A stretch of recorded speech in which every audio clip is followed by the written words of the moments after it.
Hello dear friends, good morning, good evening all of you. आज के lecture में हम बात करने वाले हैं कि अगर कोई कंपोजिशन डीलर रेगुलर डीलर में कन्वर्ट होना चाहता है तो उसके लिए पूरा प्रोसेस क्या है, उसको आईटीसी मिलेगा या फिर नहीं मिलेगा, आईटीसी के लिए उसका कौन सा फॉर्म फिल करना होगा, यह सब कुछ आज हम प्रैक्टिकली इस लेक्चर के अंदर डिटेल में बात करने वाला है। अगर यह लेक्चर आपको अच्छा लगे तो वीडियो को आप लाइक जरूर कीजिएगा और चैनल पर अगर नए हैं, अगर आपको लगता है कि इस चैनल से मुझे कुछ सीखने को मिलता है तो चैनल को आप सब्सक्राइब कर दीजिएगा। चलिए शुरू करते हैं। सबसे पहले बात करते हैं कि अगर कोई कंपोजिशन डीलर के लिए जो लिमिट है वो है सर 1.5 करोड़ रुपीस। तो यहां पर दो ऑप्शन है। एक ऑप्शन ये है कि सर आपको वॉलेंट्री कंपोजिशन स्कीम से आपको रेगुलर डीलर में जाना है। दैट मीन्स कि कंपोजिशन स्कीम के अंदर कुछ रिस्ट्रिक्शन रहती है। फॉर एग्जांपल, मैं चाहता हूं कि मैं sir other state good supply करूं, लेकिन कंपोजिशन स्कीम में आप ये नहीं कर पाते हैं। फिर आप चाहते हैं कि सर मैं रेगुलर डीलर में कन्वर्ट हो जाता हूं, फिर मैं सेल कर पाऊंगा, तो उसको हम बोलते हैं वॉलेंट्री रजिस्ट्रेशन यानी कि वॉलेंट्री कन्वर्जन। दूसरा आता है सर कंपल्सरी, यानी कि मेरा एनुअल एग्रीगेट टर्नओवर 1.5 सीआर से अबोव चला गया, तो अब मुझे क्या करना होगा सर, रेगुलर डीलर में कन्वर्ट करना ही पड़ेगा। तो दो सिचुएशन है, दोनों सिचुएशन में आप रेगुलर कंपोजिशन स्कीम से आप रेगुलर डीलर में कन्वर्ट होता। कंपोजिशन स्कीम से रेगुलर डीलर में कन्वर्ट होने के लिए हमें एक फॉर्म फिल करना होता है जिसका नाम है CMP0 फॉर्म। ये CMP0 फॉर्म जीएसटी पोर्टल पर है, मैं अभी आपको प्रैक्टिकल बताऊंगा। CMP0 form with in 7 days of the event that makes an ineligible composition scheme. Sir अगर आप वॉलेंट्री रजिस्ट्रेशन यानी कि कन्वर्ट करा रहे हैं तो वो आपके ऊपर डिपेंड करेगा कि आप उसको कब फिल करें, लेकिन अगर आपके लिए कंपल्सरी हो जाता है, आपका टर्नओवर 1.5 करोड़ से अबोव चला जाता है, तब आपको 7 days के अंदर अंदर आपको CMP0 फॉर्म फिल कर देना है। Voluntary withdrawal, you must file the form before the start of new financial year. अगर आप वॉलेंट्री कर रहे हैं तो फिर आपको न्यू फाइनेंशियल ईयर स्टार्ट होने से पहले आपको फॉर्म फिल कर देना। अब सर कंपोजिशन स्कीम से रेगुलर डीलर में जाने के लिए आपके जो भी रिटर्न्स है, जैसे quarter statement, CMP08 form for the period you have to under the scheme, आपको ये फॉर्म फिल कर देना है। ये कंपल्सरी है, ये फॉर्म फिल करोगे तभी आप रेगुलर डीलर में जाओगे। अब बात करते हैं सेकंड ऑप्शन, यहां पर आता है सर ITC01 फॉर्म। यह ITC01 फॉर्म क्या होता है? देखिए, आप क्या करोगे, कंपोजिशन स्कीम से आप रेगुलर डीलर में कन्वर्ट हो जाओगे, वहां पर आपको कुछ डॉक्यूमेंट्स की डिटेल देनी पड़ेगी। वो डॉक्यूमेंट कौन से होंगे? आपका जो एक रजिस्ट्रेशन लेटर होगा, वो पैन कार्ड, आधार कार्ड, बिजनेस के रिलेटेड कुछ भी डॉक्यूमेंट्स होंगे, वो डॉक्यूमेंट्स आपको उस समय प्रोवाइड करने होंगे। तो वो डॉक्यूमेंट्स प्रोवाइड करोगे, जीएसटी डिपार्टमेंट उसको चेक करेगा और फिर आपको रेगुलर डीलर में कन्वर्ट करेगा। जब आप रेगुलर डीलर में कन्वर्ट हो जाते हो, आपका न्यू जीएसटी नंबर तो वही रहेगा, लेकिन आपको एक न्यू सर्टिफिकेट मिलेगा जहां पर आपको रेगुलर डीलर लिख के आएगा। तो उस रेगुलर डीलर का सर्टिफिकेट आने के बाद 30 डेज के अंदर आपको क्या करना है, एक ITC01 फॉर्म फिल करना है। ये ITC01 फॉर्म है क्या चीज?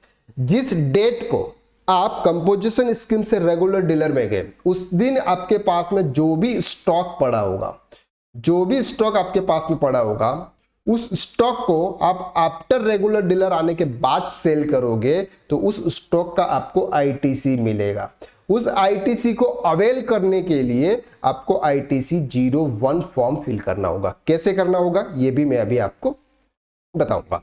तो इनपुट्स हेल्ड इन स्टॉक, आपके पास में जो भी स्टॉक है, सेमी फिनिश या फिर फिनिश गुड्स है या फिर कैपिटल गुड रिड्यूसेस क्रेडिट, यहां पर आपको 5% के हिसाब से रिड्यूस करना होता है।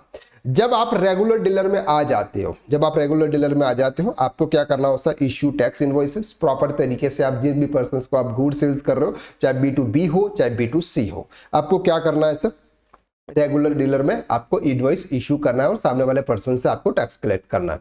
देन रेगुलर जीएसटी कंप्लायंसेस, आपको फिर GSTR1 रेगुलरली फाइल करना है, GSTR2B से आपको ITC मैच करना है और फिर GSTR3B से आपको उसका पेमेंट करना है। तो ये सब कब होगा सर, आफ्टर रेगुलर डीलर। तो इस चीज को आपको ध्यान रखना है। तो ये तो हो गया सर नॉर्मल प्रोसेस की ऐसा होता है। अब बात करते हैं कि सर मुझे अगर रेगुलर डीलर या कंपोजिशन से रेगुलर डीलर में जाना है तो उसके लिए क्या करना है। देखिए, हम जीएसटी पोर्टल पर जाते हैं, जैसे जीएसटी पोर्टल पर जाएंगे, यहाँ पर आप सर्विस में जाएंगे, सर्विस में आपको यहाँ पर रजिस्ट्रेशन का ऑप्शन दिखेगा।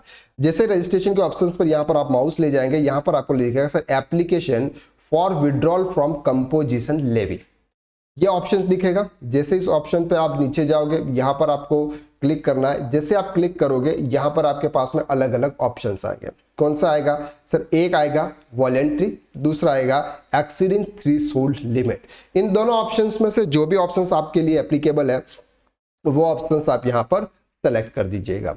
जैसे वो ऑप्शंस आप सेलेक्ट करेंगे, इसके बाद आपका ये फॉर्म जो है वो ओपन हो जाएगा। तो आपका जीएसटीएन नंबर, लीगल नेम, ये सब कुछ आ जाएगा, कब से आप जीएसटी में रजिस्टर्ड हो, आपका ज्यूरिडिक्शन, रीजंस आपका यहाँ पर आ जाता है। इसके बाद हमें क्या करना है सर?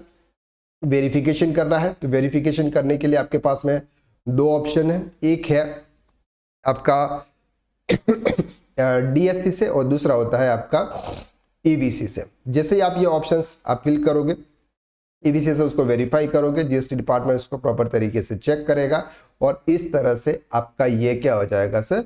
जीएसटी कंपोजिशन स्कीम से रेगुलर डीलर में आपका कन्वर्ट हो जाएगा। ठीक है, अब बात करते हैं कि सर अगर मुझे ITC 01 फॉर्म फिल करना है तो ITC 01 फॉर्म फिल कैसे किया जाता है? तो उसके लिए हमें क्या करना है? सिंपल, हमें जाना है सर सर्विस में, सर्विस में हमें जाना है रिटर्न्स पे, और रिटर्न्स में यहाँ पर आपको दिखता है सर ITC फॉर्म। जैसे आप ITC फॉर्म पे क्लिक करेंगे, यहाँ पर आपको GST ITC 01 फॉर्म दिख रहा है, उस पर आपको क्लिक करना है। जैसे आप क्लिक करोगे, क्लेम मेड अंडर किसके करूँ? सेक्शन 81A का आपको चूज करना है। और यहाँ पर जो भी जिस भी पार्टी से आपने गुड्स परचेस किया हुआ है, उनका स्टॉक आपके गोडाउन में पड़ा हुआ है, तो उनकी जीएसटीएन नंबर की डिटेल्स आपको देनी है, जिसका भी ITC आपको लेना है। तो यहाँ पर आपको आइटम डिटेल्स आ जाएगी, इसको आपको ऐड करना है, सेव करना है। इस तरह से आपके पास में जितने भी इन्वॉइसेज होंगे, सभी इन्वॉइसेज को आपको यहाँ पर सेव करके आपको इसको फाइल कर देना है। तो जैसे ही आप ITC 01 फॉर्म फिल करोगे, ये ITC आपके इलेक्ट्रॉनिक क्रेडिट लेजर के अंदर शो हो जाएगी। तो इलेक्ट्रॉनिक क्रेडिट लेजर के अंदर जब अमाउंट शो होता है और जब आप इसका GSTR 3B फाइल करोगे तो उसका ITC आप उस समय अवेल कर पाओगे। तो कंपोजिशन स्कीम से रेगुलर डीलर में जाने के लिए इतना सा प्रोसेस होता है, इस प्रोसेस को आपको कंप्लीट करना होता है। अब रेगुलर कंपोजिशन से रेगुलर डीलर में जाने के लिए नॉर्मली 7 डेज के अंदर आपका कन्वर्ट हो जाता है। जैसे GSTN रजिस्ट्रेशन रेगुलर डीलर का आपका आ जाता है, इसके 30 डेज के अंदर अंदर आपको क्या करना है सर? ITC 01 फॉर्म फिल करना है, अगर आपके पास में स्टॉक पड़ा हुआ है तो। अगर आपकी इनपुट टैक्स क्रेडिट 2 लाख रुपए तक है तो आप खुद ही उसको वेरीफाई कर सकते हैं, लेकिन 2 लाख रुपए से ज़्यादा की अगर आप ITC लेना चाहते हैं तो फिर आपको चार्टर्ड अकाउंटेंट से उसको वेरीफाई करवाना होगा। दूसरी बात यहाँ पर आती है कि सर कोई भी इनवॉइसेस, जो भी स्टॉक आपके पास में पड़ा है वो 1 साल से पुराना नहीं होना चाहिए, इस चीज का भी आपको ध्यान रखना है। तो ये था पूरा प्रोसेस। तो आई होप कि इस वीडियो के माध्यम से आपकी जो भी कंफ्यूजन्स थे regarding composition schemes to regular dealer, उसमें आपको क्या क्या करना होता है, क्या नहीं करना होता है, यह सब कुछ हमने आज के इस वीडियो में क्लियर कर दिया और आपके कंफ्यूजन्स दूर हो गए होंगे। तो अगर ये वीडियो आपको अच्छा लगा तो प्लीज इस वीडियो को आप लाइक कीजिएगा और चैनल पर नए हैं सब्सक्राइब कर दो, क्योंकि आपका एक सब्सक्राइब और आपका एक लाइक हमारे लिए बहुत ही बड़ा मोटिवेशन मिलता है। तो आज के लिए बस इतना, नेक्स्ट वीडियो में फिर मुलाकात करते हैं, तब तक के लिए थैंक यू सो मच।